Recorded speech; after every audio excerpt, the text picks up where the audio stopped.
Dear Venerable Sister and Dhamma Brother and Dhamma friends, we are going to start another question and answer session. We'll invite Sudhu Amdro to present the written questions to start the session.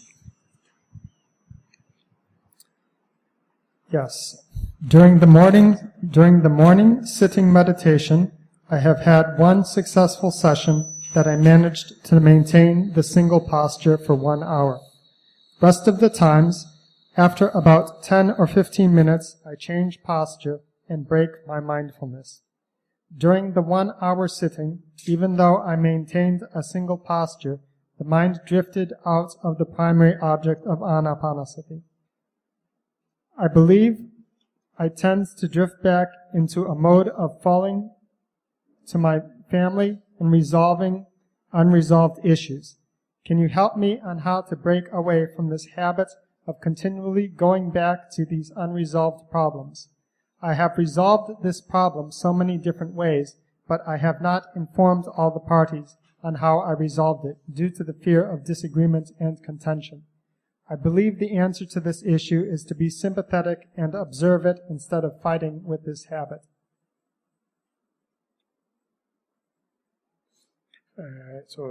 Within the essay, you can see two sections. One thing is you are changing the posture, and then you say you break your mindfulness.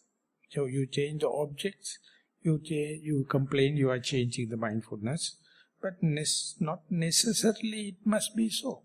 Even if you change the body posture, mindfulness may be intact. Even you are changing the object from the primary object to this fantasizing, wandering, daydreaming, still you can be mindful.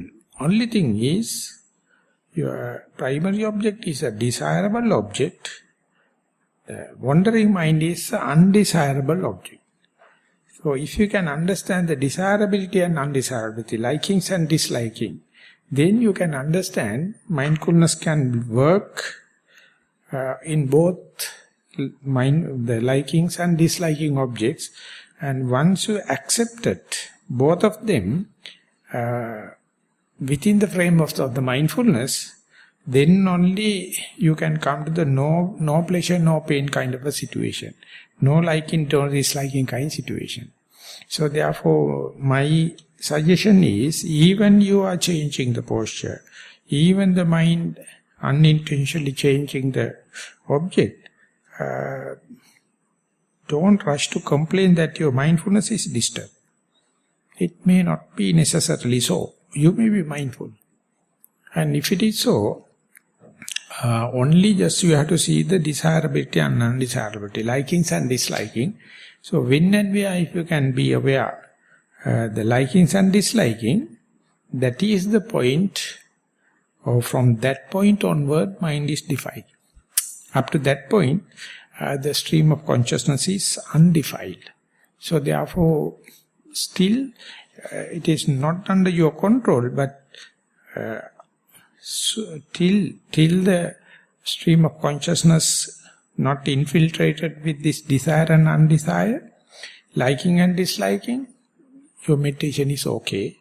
And now, one day, after the instructions and repetitive application and consistent training, one day you will understand, all of a sudden the likings and disliking arises, and that onward, if you can have a booster dose of mindfulness to be aware of the liking and disliking, that's a kind of advancement of the mindfulness, one side. Other one is, then you know how to protect your stream of consciousness not to arise unarisen defilements. Soon you are ready to understand likings and disliking, then you will try your best not to allow unarisen defilements to arise, for that mindfulness be intact, and you must be choicelessly be aware, mindful of the desirable object as well as the undesirable object. So therefore, this is in a sitting meditation, you have to have a real assessment Am I changing or am I disturbing my mindfulness, or mindfulness in observing the disturbed objects or disturbed postures? So I think the second, the latter is the truth. Mindfulness intact, objects are changing. Mindfulness intact, postures are changing. So unless otherwise you facilitate that kind of a productive way of thinking, you will be ever complaining yourself and regret self-criticism and opening the stream of consciousness for the defilement can happen. So therefore, look into situation. Don't expect the motionless situation. Don't expect objects to be not to change. It is natural thing. Main thing is not to worry. Main thing is to make sure mindfulness is not broken. It is an unwanted complaint. It's an unwanted accusation. And it is discouraging you, disheartening you, and self-criticism happens. So it's an easy way. Our mind is often attribute to the broken mindfulness. It is not so. So therefore, sympathy is one thing, of course, but put it in a rational reflection as to see whether these things are changed. Even if these things are changed, to check whether mindfulness is intact or not. That will be a very productive way of observing. And I want to mention we have 8 more questions. Yeah. Dear Most Venerable Bhante, my mindfulness experience has gradually improved, particularly from the 2nd day of this retreat. This was mainly due to your guidance on facilitating attention on the primary object without selecting to distractions. I state below my experience today while practicing mindfulness in sitting position with primary object as the breath. I had a very smooth and consistent mindful experience with and without attention on the primary object. After some time, I couldn't feel the breath, but my attention was drawn to my heartbeat, soft with no palpitations. I tried to focus attention back on the breath. It was a bit challenging. I then allow my primary object to be the heartbeat. Another attempt at going back to my breath did not work, and I ended up focusing attention on the heartbeat. As I felt no other thoughts or other distractions or disturbances, I felt very peaceful, calm, tranquil state of mind. In order to make sure I was okay, I moved my neck from side to side, and I felt totally relaxed. I have never felt so calm and relaxed in my recent or distant memory. Even after coming out of seated meditation, I felt the whole body was light. I continued to remain mindful while walking along the corridor. My questions. 1. Can heartbeat be used as primary object? 2. Was it correct for me to focus attention on the heartbeat without letting go this body sensation? 3. What advice would you give to improve my meditation experience? Number 3, please.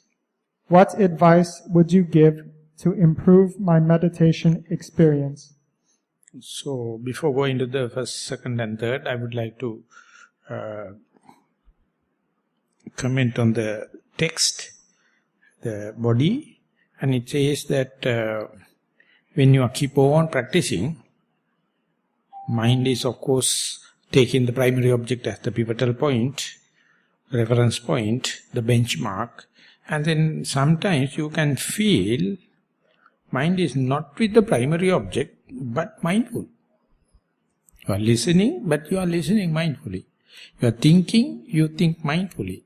And you, pains are there, the mindful also, just like the heartbeat or whatever may be. So under such circumstances, if your memory, the way back or path leading to up to this point is with full confidence, you can be aware you are not with the mind primary object, but the mind is mindful, whatever it may be. So then, if you are not well guided, if you are not well prepared, often you try to pull it back to the primary object. It is often destructive for such a person. So he or she must be ready Now mind is find its own soft points and juicy points. So let the mind run and make sure the path up to this point is through the mindfulness, and your history is up to this point you are sure. If it is so, let the mind run as it is. Don't worry whether it's a heartbeat, whether it's your sitting posture, whether you are any other vibration, whatever may be. Let the mind run. The main culprit there is the entertainment of doubts. Many yogis entertaining this as wisdom. This is not wisdom, this is the doubt cheating you, perverted as the wisdom. So, let the mindfulness to lead. Don't worry, don't try to regiment, don't try to interpret terms, you must go back to the primary object, or you must go back to the heartbeat, or you must go back to the body. Whatever may be, let the mind to run. So, Pandita Sayadaw very clearly he mentioned, if you are with confidence, let the mind to run. If you have no confidence, pull it back to the primary object. And that coming back and checking with the primary object is the wastage of time. Can't help. If you have doubt, this is the only way to verify it. For that, there is a utility value of the primary object. If you have confidence enough, then you let loose. Just see what is the driving force of the mindfulness. Anything can happen. Under such circumstances, according to my terminology, I say you have to put the machine into autopiloting and be very vigilant, very diligent, and let the machine to run. If doubt arises only, you have to go back to the primary object for the sake of verification. And after a while, without even verification, you can continue, so you are not wasting time for testing, for acid test or verification, and to come back to the reference point. So this is how mindfulness is gaining its own mastery, and ultimately you can trust your mindfulness because it never take inconsiderate kind of decisions. It's go correctly. So therefore then if it is so, there are no question whether to take the heartbeat and the primary object, or to bring the attention again and again, test the mindfulness. And what is the advice for meditation is not necessary, because mindfulness becomes your teacher. But till that mindfulness come up to that maturity, you must foster it. You must facilitate it. And then the threshold mark is your confidence. So let it happen, and this must not limit it to the sitting meditation. Even in the walking meditation, you can see, while walking you are really seeing. But you are mindfully, you are supposed to walk mindfully, but you are seeing happen, but you know it. Then you can see that seeing is not so colorful. It is not so entertainable. Because you know that seeing is a secondary object, the gate crasher. So you know you are seeing, but you know you are very safe at the primary, back at the primary object, but you are very irrational or radical. You know you are with the seeing object, but the seeing object is not to be entertained, not to be go in details. So therefore, you see more and more that kind of thing happen, they become fade off like. And ultimately the whole world, the attractiveness reduces because you know you are not with the primary object, but with the seeing, maybe hearing, maybe tasting. But due to the mindfulness, you are not blindly following them, you see them, they are distractions. Mind is distracted.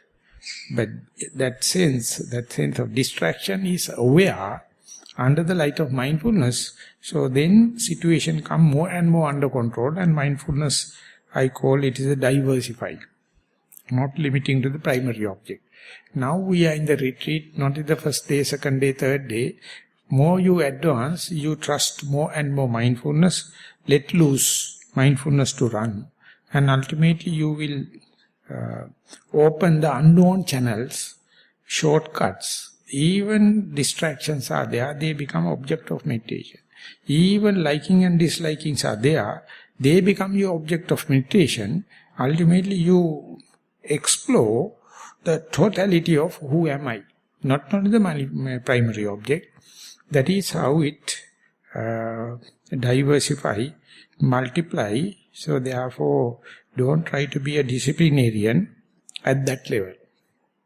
Till this point, till the mindfulness gain the confidence, you must be a disciplinarian. You must raise the mind. Put the mind again and again into the primary object. Whenever it is mature enough, let the mindfulness to run the show. And that autopiloting, then such people will not be disciplinarian for others. Any person is not compassionate, not sympathetic to oneself, any person is not considerate about oneself, they are very adamant and disciplinarian to the other people. So whenever you sympathize anything to happen under the light of mindfulness, you are ready to give the same freedom even for the others, and then onward the path is least friction, no much of friction, and you are fairly in the comfort zone. So that happen as far as you are not disciplining it, as far as you are let the mindfulness to run the show. So that how much you must facilitate mindfulness, and where the point where now onward mindfulness can run the show, it's a kind of a very, very personal case. So do this trial. That is what you call the noble quest. It is up to each and every person. Most Venerable Bhante, during sitting meditation, I tend to fall asleep any time of the day. I appreciate your kind advice on how to get over the same. Thank you. Thero Nissarana. So in the sitting meditation, what is your primary object? And how many thought moments or how many cycles of primary object you can keep the face-to-face with? This information is a must in a report, otherwise I am nowhere. That is what I am telling. Just tell them, when they are writing, give me some information about the primary object. Otherwise, if only asking sleepiness, pain, sounds and thoughts, it is just a charge sheet. It's a complaint. This is not a yogi. Yogi must understand this is my primary object. I can be with the primary at least one round, or at least 1 second, at least 1 minute. That is how the primary object, with respect to that I have this problem, then it is worth. So if the person is ready to give the basic the information now, we will take it. Otherwise, I will ask to rewrite the question with the instructions we have given according to the format. Then it becomes a valid question. Otherwise, I have to postpone it.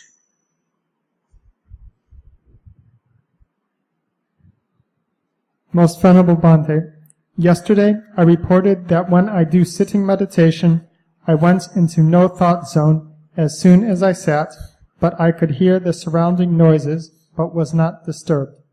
However, today too, I went into no thought zone as soon as I sat, but there were many episodes, such as some unfamiliar discussions, and at times I could hear the sea waves breaking, the sound of the ocean waves. However, none of the discussions were related to the past experiences nor future expectations. During this time, I did not hear the normal surrounding noises.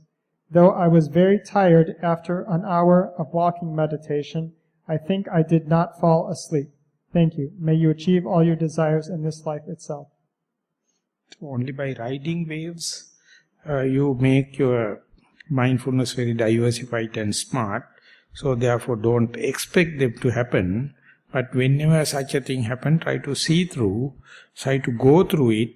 Then you can see that your very mindfulness is more mature than what you are thinking. It's quite adaptable. It is quite plastinated. It's plastic in nature. So therefore run it. And one day, under such circumstances, you will thank for the trouble givers. They are the people giving it exercise. You never expect any distraction, try to be there. Then what happens is you fall into sleep. Whenever distractions happen, you complain of course for the distraction. If you get the real motivation and try to see through it, try to go through it, you will see they are the teachers giving unexpected kind of a challenge. But if you trust your mindfulness, you can see through it. This is the way you make use of all the inputs in a productive way. So only that kind of positive thinkers can have any progress. Other people may go to the concentration, but for my vocabulary, I don't consider this as a progress, unless otherwise you have this balance with the insight meditation or insight experience, or this essay is more toward the insight side.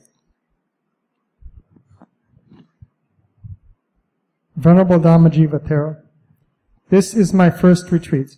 During yesterday's Q&A session, I was reminded of one of my regular practices when I am with family and close friends. I can be an active participator in a conversation, but there are times when I do not wish to participate in conversations and I close my eyes. Sometimes I focus on the movement of my abdomen, and sometimes I am just aware of the sounds which arise around me. I do not get disturbed by pain, and I can stay in this manner for varying time periods. I hear my sisters say, "Gone to sleep again," or my friends say, "Bored and switched off." I am fully aware that I am sitting with others also, but I do not pay attention to the specific conversations. There are times that I come out of my silence, and other times when I open my eyes when everybody is getting ready to leave. The practice sounds rude, but others accept this behavior and joke about it. Could this be interpreted as practicing mindfulness and solitude in daily life with metta? No, living with the group is a punishment. Very sorry to say. We expect us to be very popular, very social, and that is I call self-torturing. Living all alone, we are not hinting anyone, we are not irritating anyone. It's a blessing. Because we are born alone, we are going to die alone. So therefore when we are in the group, of course we can test mindfulness, but don't lose the common sense. Whatever way, if we are hinting the group, if we are hinting the fellow beings, they will react. Very close people are reacting very worst way. Medium people, when you are traveling in a bus, commuters, they don't care. When you are walking the path in the street, they don't care. But you are close by people, they expect you to kind of a role model, you have to behave like that. Otherwise they will definitely crucify you, or poison you, or kill you. This is what happened to all the world leaders. So therefore when you are living in the people, with the people, specifically the related people, use the common sense. It is the first. Second is mindfulness. But when you are in the solitude, that first challenge is not there, so mindfulness have unhindered growth. But this is a very, very, very good way of presenting. But I still feel some weaknesses are there. Your behavior is being noted. That is utterly due to your weakness. You must know, you must understand the way no one can feel that you are mindful. Then you are, there are no hindrance, comfort zone. You are in the frictionless path. I have been in 8 years. My family is a very, very related and emotional people. No one knows that I am meditating, I am spiritual, I am religious. No. I am just a normal man. But as and when possible, I go to my teacher and report, this is the things are happening. I try to hide as much as possible that I am a meditator. Because he is the one of the first thing he told, never let others know that you are meditating. then no one will make agenda for you. So you people are very, very weak on that when compared to me. You people are show off, knowingly or unknowingly. So much so you are creating a friction. So I was a robust young man.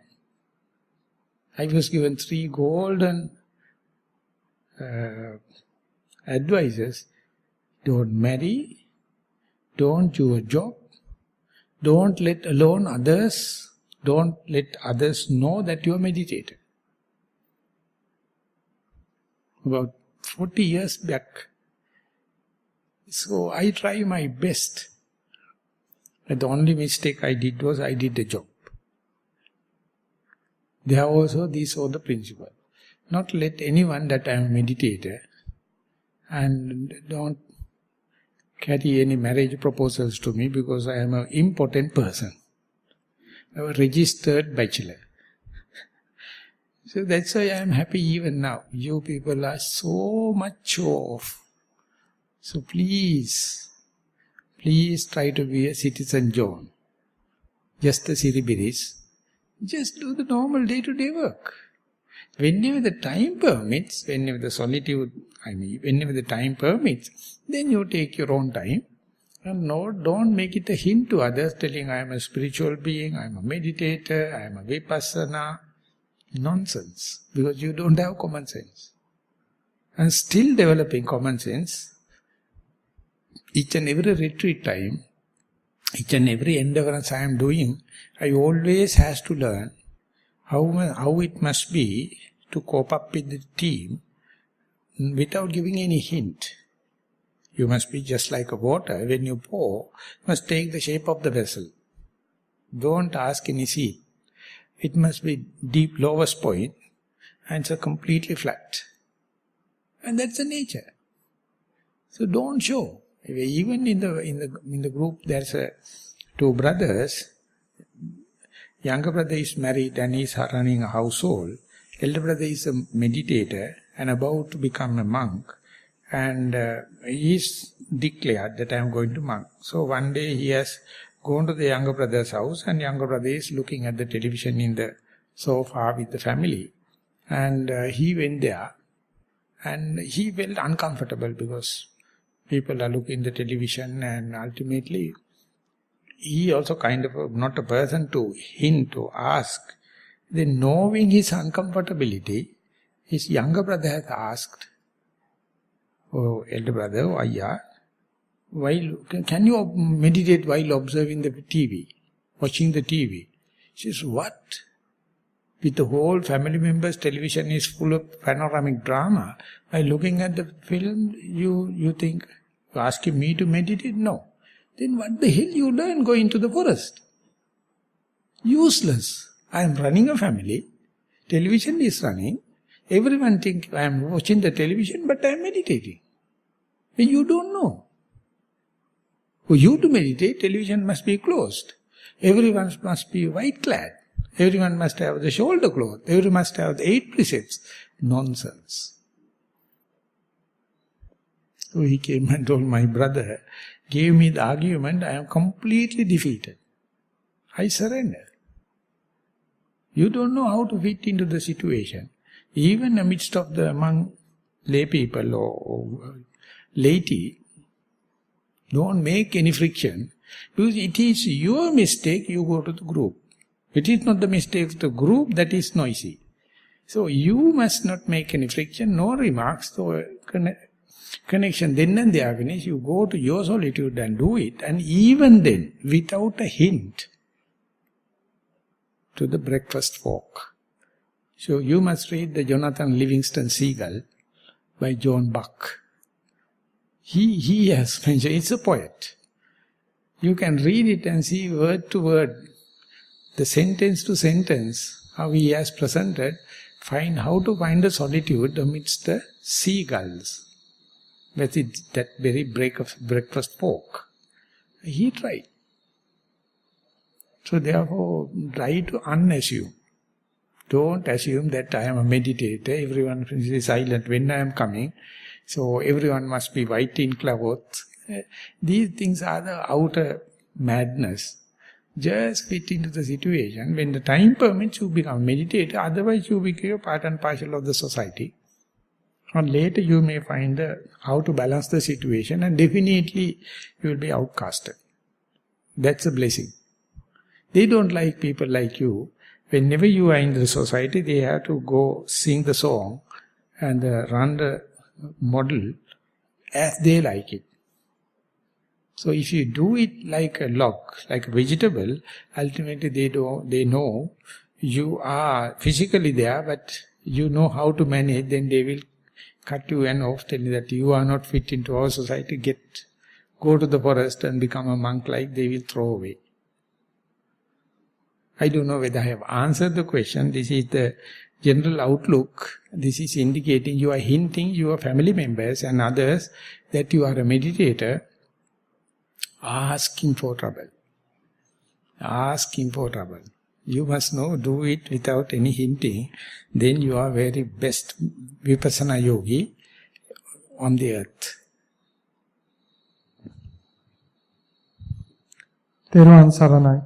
Most Venerable Bhante, my primary object is initially the posture. Thereafter, breath becomes prominent and later fades. I go into a state of unawareness from which I emerge gradually. Upon emerging, sometimes I have these aha moments, where certain Dhamma points make absolute sense to me. I seem to consider sittings with a couple or more of such aha moments to be good sittings. Often, when I am restfully sitting, standing, or reading, body mechanisms become prominent. It happens in meditation too. It feels like in a loud factory with earplugs on. Minute vibrations, as if each cell is vibrating, can be felt. Blood circulation in rhythmic rotations are also felt. As advised by you, Swami Vahanse, up till now, I have watched the show and not contemplated on the four elements. The main reason for writing today, Swami Vahanse, is to seek clarification with regard to a meditation experience I have had for close to 6 months, which I find is now diminishing.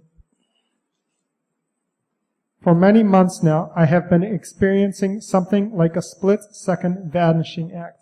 It happens in quick succession when I am really relaxed in bed. It happens in sitting meditation sessions too, but happens more often at other restful moments. It happened a couple of times when I was sitting in front of the TV too, with eyes open. These occurrences are split-second moments when I am out of body and mind and return with a zoom effect. No warning before it happens. I only realize I've been out and have just zoomed in. When this happens, there is always very bright light and a nice, cool feel throughout the body. When I'm lying down, these zoom events can happen many times in a space of 10 or 15 minutes. As I felt these zoom effects are due to a development in meditation, I allowed it to take its own course. Now, in the last few weeks, I've been noticing a marked reduction in these occurrences. Also, that they are not as intense or spectacular as before.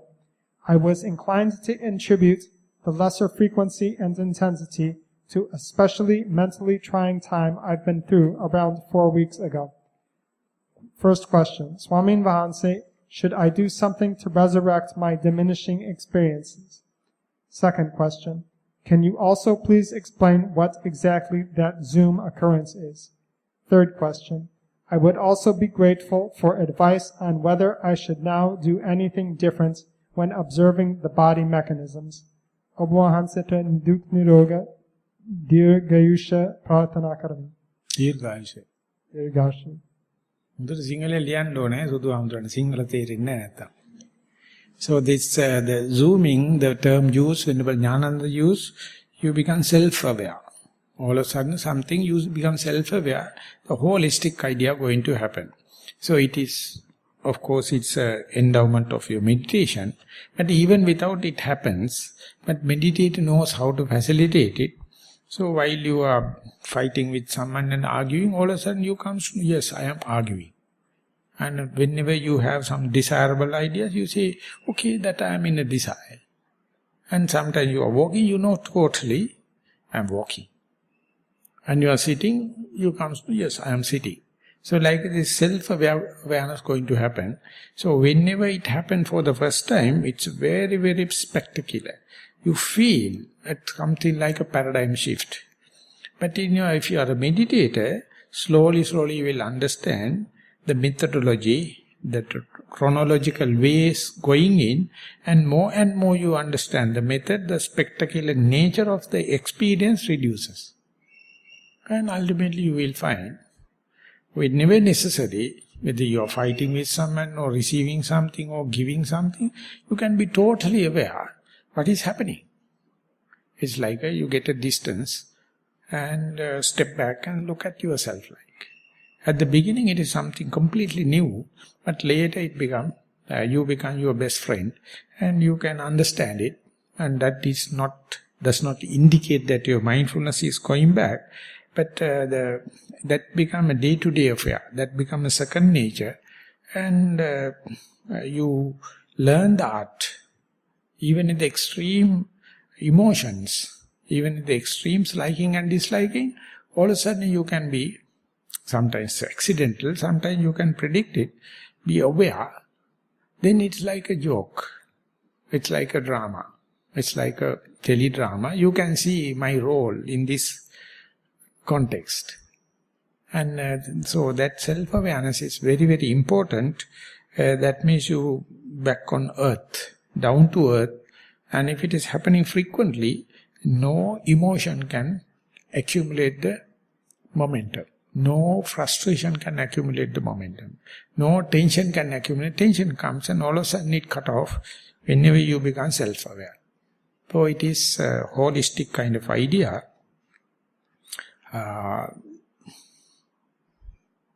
It's very dramatic when you are in the society.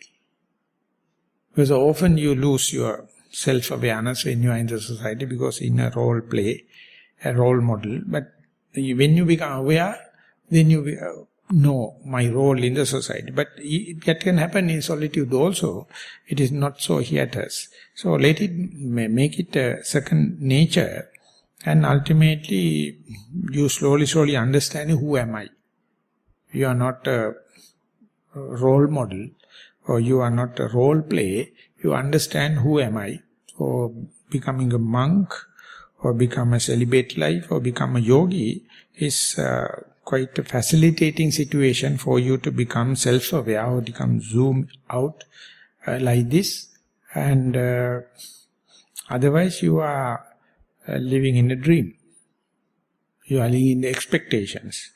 You are living in future plans. But these situation indicates clear cut off, and you stuck into the present moment. It's a good, somewhat spiritual point, so facilitate it, make it your second nature. Thero Nissarana. Most Venerable Sir, I have been practicing under your guidance, and for all my past questions you encouraged me to proceed, saying it is the correct way. Yesterday, at a sitting session, something unusual happened. I was sitting comfortably and was mindful. Normally, I change my posture so many times at a sitting and cannot sit for more than 45 minutes at a stretch. Anyway, 1 hour was the maximum. But yesterday it was more than 2 hours, and my upper body started moving like I'm doing exercise. This may be due to my sporty nature, and don't know whether next time on my walking path whether I start dancing. I could hear your recorded sermon and could understand that too. Equanimity was there throughout, I guess, but bodily pains were not available at all. I got out of the experience and tried it again in the night. Same happened, and this time I have come out of it after 45 minutes. Again in the morning I wanted to check this out, and once I sat in closed eyes, same drama happened. I don't mind this happening, but I need your kind guidance for me to proceed furthermore. Should I extend the time I'm sitting and watch as a disclaimer? Am I going in the correct way? It is a pleasure to get kamatahan from a great teacher like you. Lots of merits, and Thero Nissarana to all again. Of course, I can't give any encouragement to anyone. Some may draw encouragement in the talk and the discussions and kind of thing. So therefore, this kind of experimenting, this kind of radical kind of things, utterly depend on your confidence. If you have the confidence, just the frog jump into the old pond, plop. That's it. Don't ask formulas, don't ask encouragement. The frog jump into the old pond, plop. You have your life. Play. Run a risk. Otherwise it is just like a stale food, not fresh. Always it must be risky. Always it must be adventurous. So people are so conservative, they are so stereotyped. With the blinkers, they never look here and there. They want to have exactly the known path is next to death. These are the living points, so run a risk, no problem. So my other example is, when you are in the intensive care unit, any symptoms appearing is good, because equipments are there. But at home, don't wait, just rush into the ICU. When you go to the ICU, symptoms are coming very easy for the diagnosis. So therefore, in a meditation center, so far for the 122nd retreat, only one person died.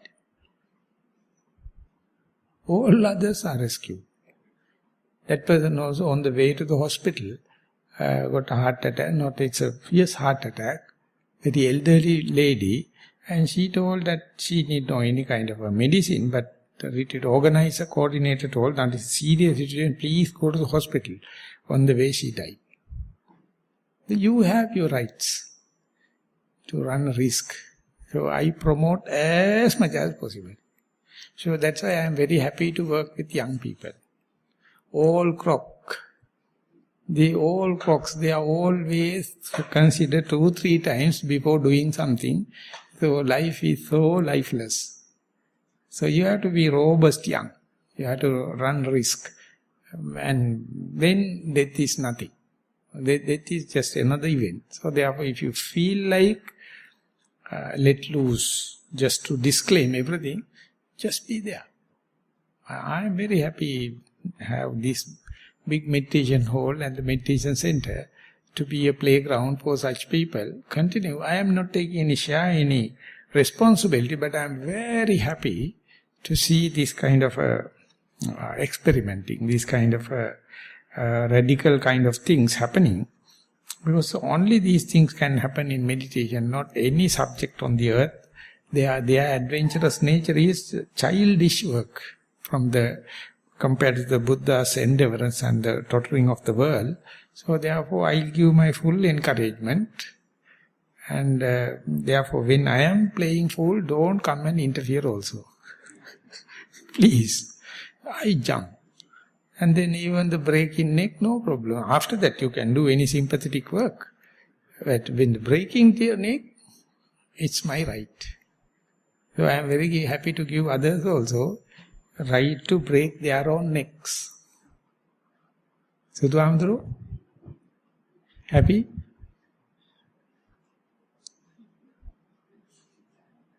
Little bit. Most Venerable Sir, I tried to focus on in-breath and out-breaths in sitting and walking postures for the last 4 days. However, I find it difficult to stop thoughts of my past flooding into my mind. You said it was your hobby to break precepts up to the age of 26 years. However, you seemed to have achieved your objective, putting behind the past and live in the present moment. Please advise how I also could do that and live in the present, i.e., I am here now. Thero. I have no license for that, to give the license to you to break precepts. So I also did not do it the whole the 26 years, maybe about 6 years. But this is the robust young man, so going against the grain. Going in through the out gate and going out from the in gate. If you wish to read the Venerable Mr. Vettamuni, Storm Calm After the Storm. And he used the term AYM, angry young man. Do everything against the grain. And it's one stage. And Kierkegaard, he says, there's an age, always you are contradictory. That's a young age. And in Sri Lanka, we boys are very privileged on that. When the girls are doing, they will be disciplined and monitored and kind of thing. We boys have wider range, so therefore I am declaring, I am telling it not to encourage people to break precepts. Just like Venerable Mahasi said, when the precepts broken, don't brood upon it. Don't regret upon it. That's a compensation. Do it and finish it. Just regretting is utterly useless. Even the Buddha never meant. So if you have broken, go and apologize and finished. And then fresh to the new. But the present day disciplinarians, they are always regret. In the Christianity, it is called original sin, ancestral sin. So whole life is a regret. Buddha never give any chance for us to hoard or have an idea about this ancestral guilt, original sin. No, each and everyone start here, end here. So therefore, if something happen, talk with the partner and finish it, and have a fresh new thing, instead of self-criticism, brooding upon the same thing, and it is destructive. So therefore, don't make the precepts as a prison. Precept is something to make you more open to the present moment rather than open prison camp. So therefore, put it in a productive way that does not indicate breaking precepts. But instead it is discouraging the regretting about the broken precepts. And in meditation, you must have that kind of idea specifically for insight meditation. I find as a kind of a genetical connection, those who have that kind of attitude, they are very happy with insight meditation. They are very quite progressing.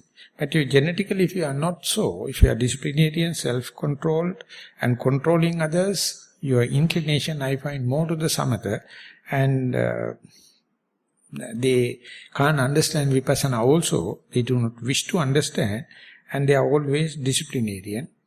And that is the part I am critical. I am not prescribing or recommending others to break precepts. What I am telling was that even up to the 26, I had my experience of broken precepts, but I was not regretting. Even before the mindfulness. That was a kind of a character I found. Now only I can reflect back and see. So therefore, make it to the utility value. Don't profess for each and every person, for each and every circumstances, but to use according to the circumstances. This is the last question now. Venerable Bhante Dhammajiva, when I watch the breath, the body becomes relaxed and the mind is less and less interested in the thoughts that come up. It becomes calm. Sometimes this is enjoyable, a subtle joy arises. At other times, even though the body is relaxed and the mind calm, the general mood is heavy and I don't feel very much alive. So far, I couldn't notice that I am doing anything differently. Sometimes there is joy, more often there is heaviness. Also, outside from formal meditation, the mood is more often heavy than joyful. It seems like a contradiction to me that it doesn't feel pleasant or good to be with a relaxed body and a calm mind. Can you explain and can you give some advice? Thank you, Bhante. No, that's why we expected the linear relationship. This must lead to this and this must lead to that. The kind of a linear relation. But the mind never works according to the linear relationship. It is working in the matrix. So therefore, our linear thinking, it is due to the present day bloody education, condition our mind for the linear thinking. But when the mind happens, you see the very thing supposed to cause suffering, creating utter joy sometimes. The basic causes supposed to make any happiness, make so much of headaches. So likewise you see the different relationships among the variables, that because your ego is dissolving now. Ego is dismantling now. Your ego is with a kind of a rationality, kind of a liking and disliking. Whenever the liking and disliking change the interpretation, who am I? Where am I? Where is my personality? Where is my value judgment? Where is my assumption? Where is my likings and disliking? I try to ask from the colleague and say, who am I? But so far it was so bound and it was consistent. That means you have a character trait. You have a personality. You have a likings and disliking. In the meditation, under light of mindfulness, they dissolve, they create different kind of nervous circuits. That says the brain circuits. And on top of that neuroplasticity, ultimately all bitter decisions you can verily accept now. All the very desirable thing you feel quite harmful. Because mind is opening new windows, different circuits. So if you are sharing with others, it is the listening itself is a release for the others. So that is what happened for the literature. For the last 30 years, so much of interrelationships came from the neuroscientists, psychologists, meditation, and everywhere. So science became a mystic now. And the mystic became the science. Earlier they considered the mystic, irrelevant cofactors are working in a different ways. And they say it is not science. Now, when the mind science come into being, all the mystics become scientific, and many scientific things become mystics. So therefore, the dialogue between the East and the West, the dialogue between the left brain and the right brain is slowly starting. More and more is become the superconductive kind of a relationship. Ego can't hold. Ego cannot find the holding, footing, so it becomes very volatile. So, advice is, please continue, don't break the trend. Let it happen in your capacity, which is bearable. Ultimately, it is completely disentangled. Without a shape, you can see they are little fibers rather than a rope. It's completely dissolved, disentangled, and sorry that your personality will be dissolved. So much so, no frustration, no irritation, and you can understand just like water, change into the shape of the vessel. So it is just a interpretation what I give. Only the encouragement is, please continue, let the mind to entertain this freedom. Okay, that was it. Okay, we have taken exactly 1 hour. Of course, I delayed for 15 minutes, so therefore altogether one around 15 minutes. So we have 45 minutes for walking meditation, and then 3 o'clock we'll be meeting here again for a group sitting. Thank you very much for participation.